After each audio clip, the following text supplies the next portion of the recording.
మధ్యప్రాచ్యంలో Iran సంక్షోభం తర్వాత ప్రపంచవ్యాప్తంగా వ్యాపార ఆర్థిక సమీకరణాలు వేగంగా మారిపోతున్నాయి. అయితే ఎక్కడో వేల కిలోమీటర్ల దూరంలో ఉన్న ఇరాన్ యుద్ధ వాతావరణానికి మన భాగ్యనగరం హైదరాబాద్ రియల్ ఎస్టేట్ రంగానికి ఉన్న లింక్ ఏంటో తెలుసా? ప్రస్తుతం రియల్ ఎస్టేట్ మార్కెట్లో ఒక సంచలన వార్త హల్చల్ చేస్తోంది. ఇరాన్ యుద్ధం మరియు గల్ఫ్ దేశాల్లో నెలకొన్న తీవ్ర అనిశ్చితి కారణంగా హైదరాబాద్ ప్రాపర్టీ మార్కెట్ ఊహించని రీతిలో వేగం పుంజుకుంది. కేవలం హైదరాబాదే కాదు, సౌత్ ఇండియాలోని బెంగళూరు, చెన్నై, కొచ్చి వంటి ప్రధాన నగరాల్లో కూడా భూముల ధరలు, ఇళ్ల అమ్మకాలు ఒక్కసారిగా ఊపందుకున్నాయి. అసలు అంతర్జాతీయ యుద్ధం మన రియల్ ఎస్టేట్ మార్కెట్కు ఎలా వరంగా మారింది? గల్ఫ్ దేశాల నుంచి పెట్టుబడులు ఇండియా వైపు ఎందుకు మళ్లుతున్నాయి? ఈ రోజు వీడియోలో పూర్తి వివరాలు తెలుసుకుందాం.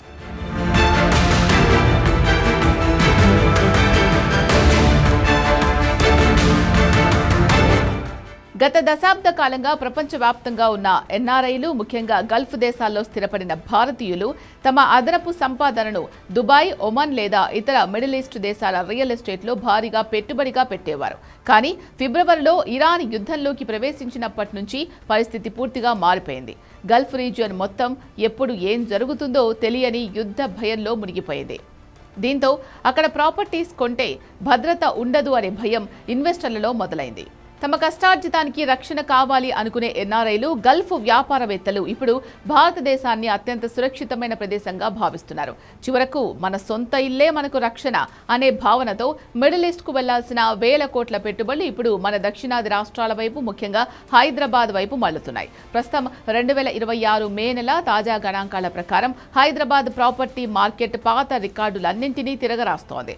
తెలంగాణ ఆర్థిక వ్యవస్థలో రియల్ ఎస్టేట్ మరియు ప్రొఫెషనల్ సర్వీసెస్ రంగం ఏకంగా 34% వాటాతో దూసుకుపోతుందని తాజా నివేదికలు స్పష్టం చేస్తున్నాయి. కేవలం మొదటి త్రైమాసికంలోనే హైదరాబాద్లో సుమారు 9,541 ఇళ్ల అమ్మకాలు జరిగాయి. అలాగే కొత్త ప్రాజెక్టుల లాంచ్లు 46% భారీ వృద్ధిని నమోదు చేశాయి.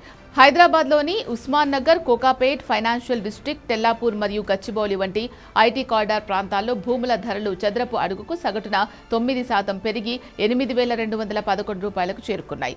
యుద్ధ భయాల వల్ల గల్ఫ్ నుండి వస్తున్న పెట్టుబడులే కాకుండా యాపిల్ వంటి గ్లోబల్ కంపెనీల విస్తరణ, ఐటీ కారిడార్ల వృద్ధి కూడా హైదరాబాద్ను లగ్జరీ హౌసింగ్ క్యాపిటల్గా మారుస్తున్నాయి. ఈ రియల్ ఎస్టేట్ బూమ్ కేవలం హైదరాబాద్కే పరిమితం కాలేదు. మొత్తం దక్షిణ భారతదేశంలోని ప్రముఖ ఐటీ మరియు పారిశ్రామిక నగరాలకు ఇది విస్తరించింది.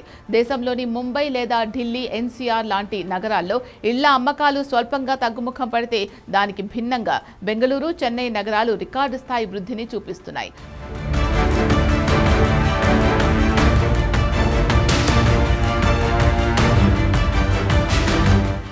బెంగళూరు కొత్త ప్రాజెక్టుల లాంచింగ్స్లో ముంబైతో పాటు బెంగళూరు 51% మార్కెట్ వాటాను ఆక్రమించింది.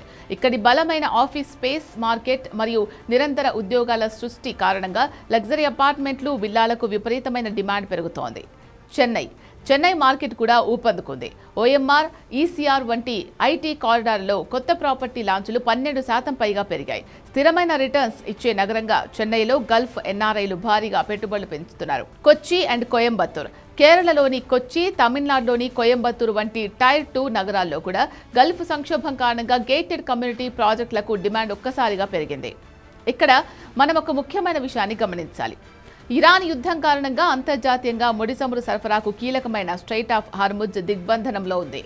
దీనివల్ల ప్రపంచవ్యాప్తంగా చమురు ధరలు, రవాణా ఖర్చులు పెరిగాయి. దీని ప్రభావంతో భారతదేశంలో స్టీల్ ధరలు దాదాపు 20% పెరిగాయి. అలాగే సిమెంట్ ధరలు కూడా పెరగడం వల్ల బిల్డర్ల నిర్మాణ వ్యయం 10% నుంచి 12% వరకు పెరిగింది. ప్రముఖ రియల్ ఎస్టేట్ నిపుణుల విశ్లేషణ ప్రకారం రాబోయే 3 నుంచి 5 నెలల్లో ప్రాపర్టీల ధరలు మరో 10% పైగా పెరిగే అవకాశం ఉంది. అందుకే ధరలు ఇంకా పెరగక ముందే ప్రాపర్టీలను లాక్ చేసుకోవాలని అటు ఎన్ఆర్ఐలు, ఇటు స్థానిక కొనుగోలుదారులు పోటీ పడుతూ ఉండడమే ఈ మార్కెట్ వేగానికి అసలు కారణం. నిజానికి అంతర్జాతీయంగా యుద్ధాలు లేదా అనిశ్చితి ఏర్పడినప్పుడు బంగారం మరియు రియల్ ఎస్టేట్ లాంటి భౌతిక ఆస్తులే సురక్షితమైన పెట్టుబడులుగా నిలుస్తాయని చరిత్ర చెప్తోంది. ప్రస్తుతం మధ్యప్రాచ్యంలో నెలకొన్న ఉద్రిక్తతలు దురదృష్టకరమైనవే అయినప్పటికీ అవి భారతదేశ ఆర్థిక వ్యవస్థకు, ముఖ్యంగా దక్షిణాది రియల్ ఎస్టేట్ రంగానికి ఒక పెద్ద బూస్ట్ నిచ్చాయి. హైదరాబాద్ లాంటి గ్లోబల్ సిటీలు తమ అద్భుతమైన మౌలిక సదుపాయాలు, భద్రత కారణంగా ప్రపంచవ్యాప్తంగా ఉన్న ఇన్వెస్టర్లను ఆకర్షిస్తున్నాయి.